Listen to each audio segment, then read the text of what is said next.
Yeah, I don't think we're gonna have a problem finding much in here. They're gobbling up that pollen patty, you see? They're all eating it.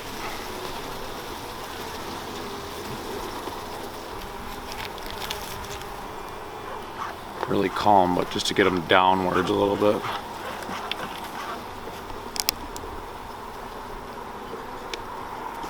You usually work on the end first and take the end frame out first because that's where the least is going on.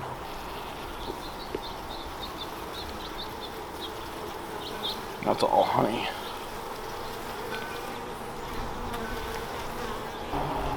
Yeah, this is just packed with bees. Oh shit, yeah, baby. That's what you want to see. This is a perfect candidate right here. Not seeing a queen on here. Incredibly healthy. At this point, I don't even know if I need to find the freaking queen, just because even if I do accidentally grab her, I want to be certain though. She might be even in the lower box, because this is just absolutely packed with bees, dude. This is one of the healthier hives I've dug into this year. Oh, I'm hearing them in my pocket. I thought she was in they were in my hair. All right, we're using this. How many frames roughly? Just two frames? Yeah. I use 2 frames of brood. Oh, with the being as big as this is, I could grab 3, but that'd be ballsy.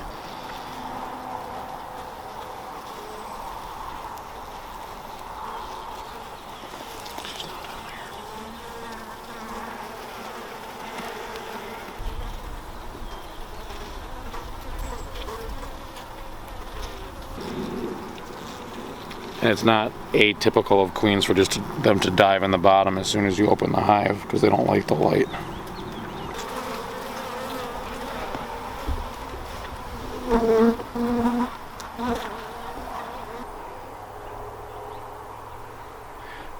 Took a stinger to the face. I'm hiding behind the trees now.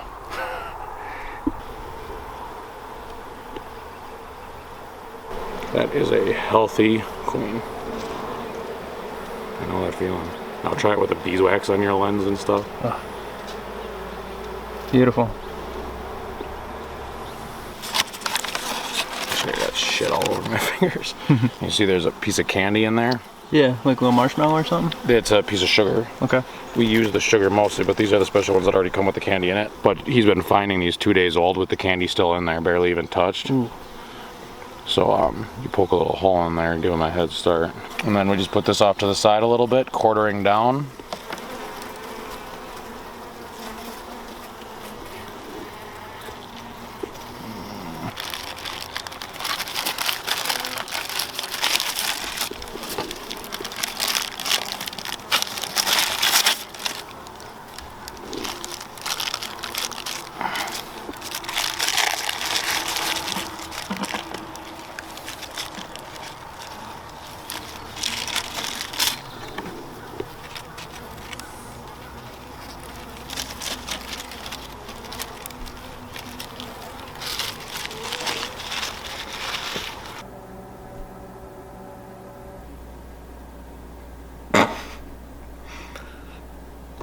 Beautiful face.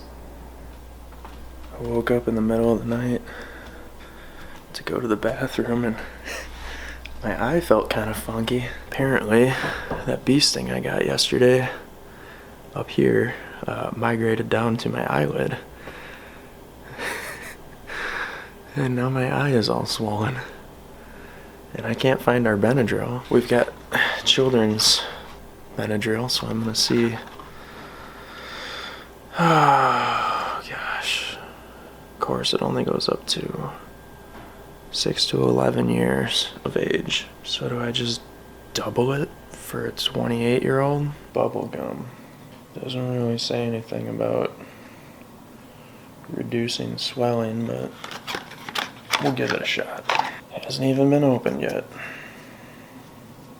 Children 6 to 11 years, 5 to 10 milliliters. Let's do 15.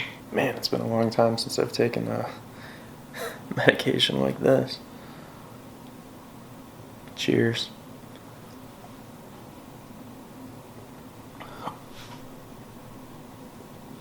Oh. No. Oh.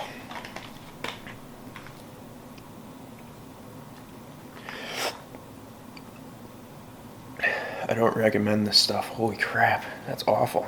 Morning, buddy, don't freak out when you see me this morning, period. I got stung by a bee yesterday, and my eye is swollen now. Just got out of the shower. My eye's not looking any better. If anything, the warm water made it worse. I'll be heading over to pick up my buddy Dustin pretty soon, and we're gonna go do some pre-season turkey scouting on some public land.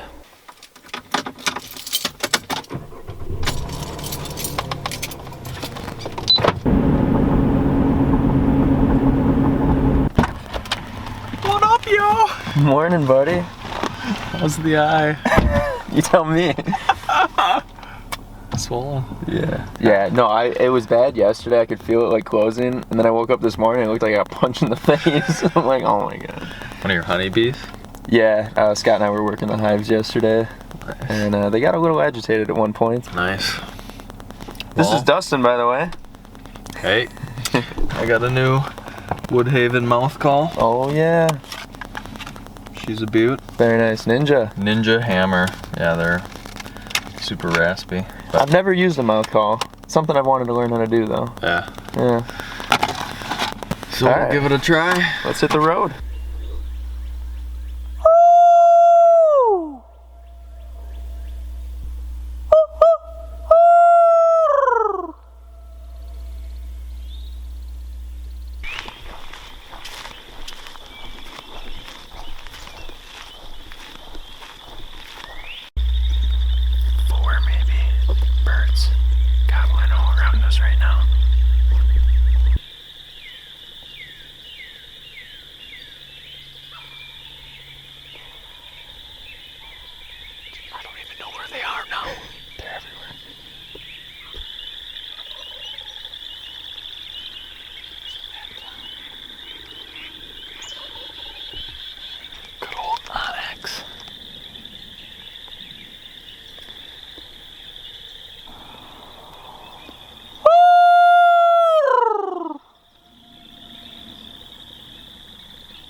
That's an albino deer.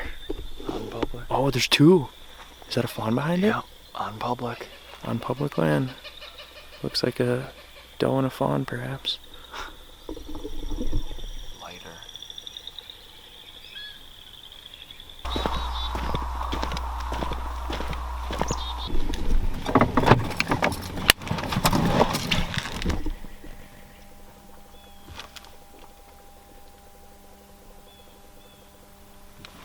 You can go up there. Sorry. I saw birds just fly down. Oh, really? Literally. No We shit. stop, I look out there, and I can see them fly, but they look like they're flying into the wide open field. Yeah, okay. There's no cars. Yeah, go for it. Yep. And they are right in there. That's a pretty good sized flock there, too. They're gonna fly down. They're literally probably watching us, and that's why they didn't gobble them. I see a fan back there. Oh, See yeah? the white head? Yep. Isn't that a beautiful Two of sight? them. 2 fans. Oh, that's beautiful. Why does my lens not zoom in further? Ooh.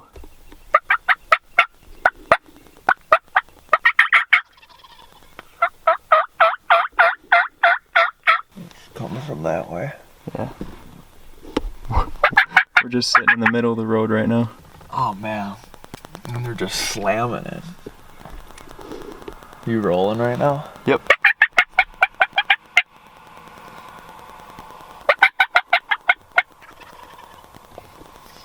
You're pretty cool. Oh, there's the other one. Oh yeah. We got a Big boy. third one right out here somewhere. I can see his beard from here. Oh man, I love it.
That's what spring's all about. Thunder chickens. Yeah, let's recap the morning. All right, so what, 5:30 got here? 5:30 I got here. You came out at 5:32. You were 2 minutes late. Had to brush my teeth. Dental hygiene, baby. Get my beautiful hair in there. Not kidding. So went to one piece of public that we just found last year, and I saw a giant there on Thursday. So we went out there, and I would say on public or near public, at least 4 toms. At least, yeah. We probably heard 6 different birds maybe gobbling all around us. That's what we heard too. Right.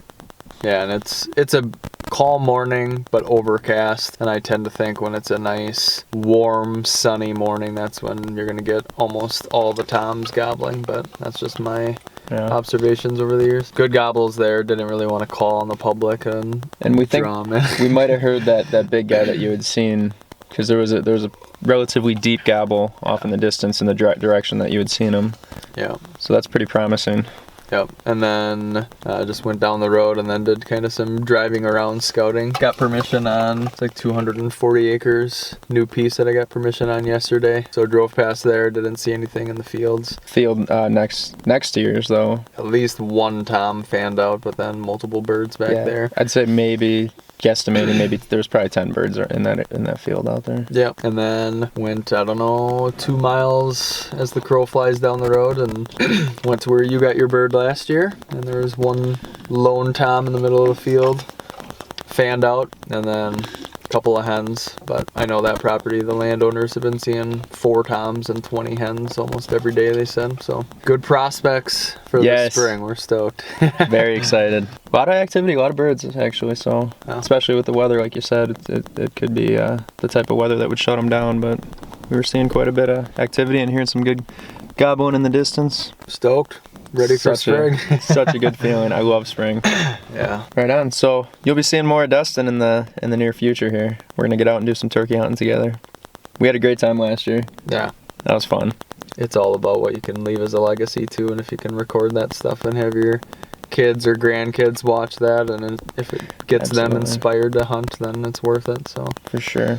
Man, so many good times. You can't go out in nature and not have a good time. Yeah. Well, good time. It was a good morning. Yeah. Thank you. Thank you. Just left Dustin's and I'm passing a field here. There's a hen out in the middle of the field, and up over the ridge there's a gobbler. Oh shit. There's a gobbler right there. Ooh, I hear the hen calling out in the field. Oh wow, that's beautiful.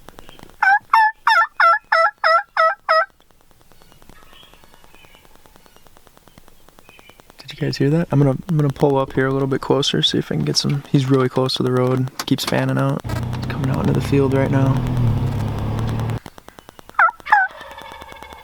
He's gonna be coming out of this wood line pretty soon here.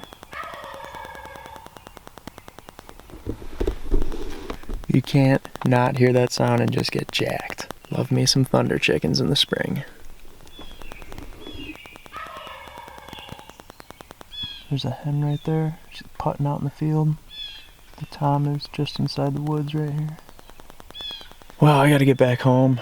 Sarah needs to borrow the truck, but it's pretty cool. I'm so excited for hunting season.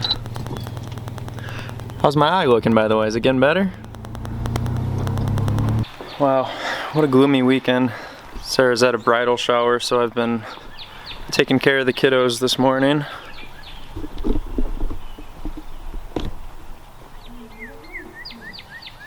I have to apologize. I uploaded the footage from our turkey scouting this morning, and noticed that there was some audio interference again. I'm not sure why that happens to my equipment every now and then, but I got to get it figured out because it's pretty annoying. My eye's not really getting any better.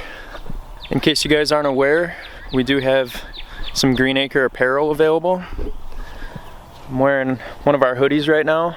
Just got this sent in. I can't believe how comfortable this hoodie is. It's so soft. It's thin. It's a nice summer night hoodie. Any purchases you make of our apparel will help fund future videos, so it's much appreciated. Thank you. One thing I didn't note the other day when Scott was here is that we extended our platform for the hives. We just have the hives spaced out right now, so it has equal length across it. But once my bees arrive, we're gonna shift this hive over, so we'll have 2 of Scott's hives here and then 2 of the Green Acre hives here. And this side will have the observation windows that I installed in a previous video. So we'll have 4 hives back here this year. Gloomy, gloomy day. Between the weather and helping my sister move out of an apartment in Madison tomorrow, I'm losing a lot of time to work on this play set, but I can show you what we've got so far. So this is the swing set portion and the first tower.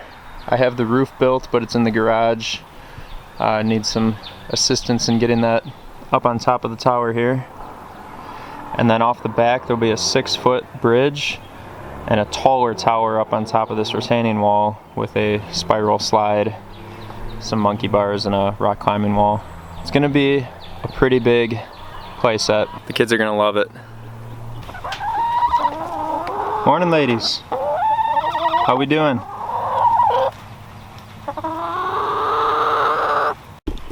I'm gonna get the girls some more feed. Looks like we got a couple more eggs I already harvested. 3 this morning, I think. There's 2 more. This is our peach tree. You can see the green growth is leaves, and then these little balls right here are gonna be flower blossoms.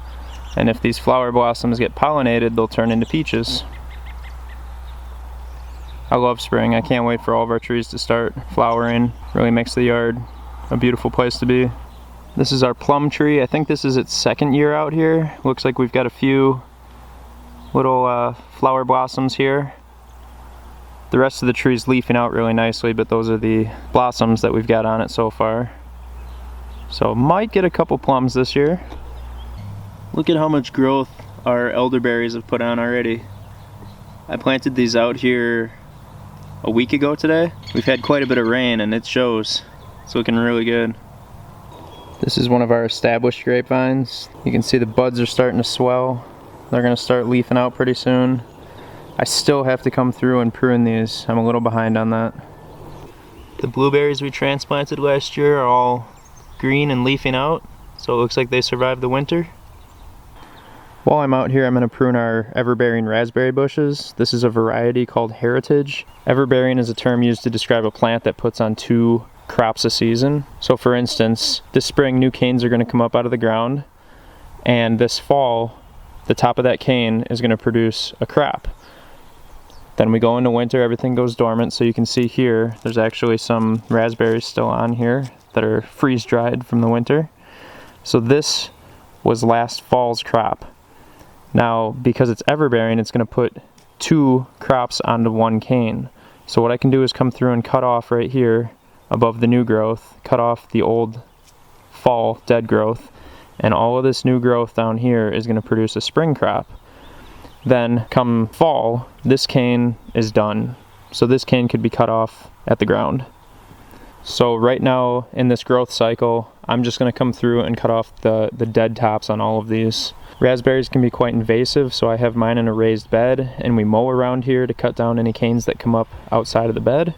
You can also take those canes that come up outside the bed and transplant them to a different location if you want to propagate your raspberries.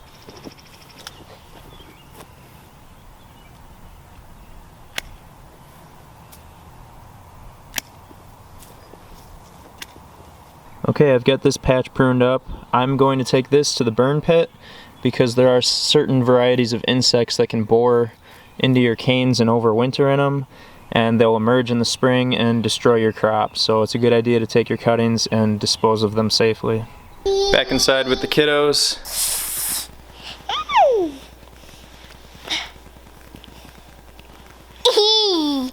I think I'm gonna wrap this video up and clean the house for the wife before she gets home. I think she'd appreciate that, and I'm kind of tired of looking at kids' toys all day. If you guys could, like and subscribe to our channel. Check out our merchandise. We've got hoodies and shirts, water canteens with the Green Acre on them. This is super nice. We will be getting Green Acre hats in the near future to you guys as well, decals. Check out our stores. Maybe there's something that interests you. Like I said, any purchase you make is gonna help our channel. So that's gonna be it for this video. My eye and I say thank you, and hopefully the next time you see me, it doesn't look like that anymore. Take care, everybody.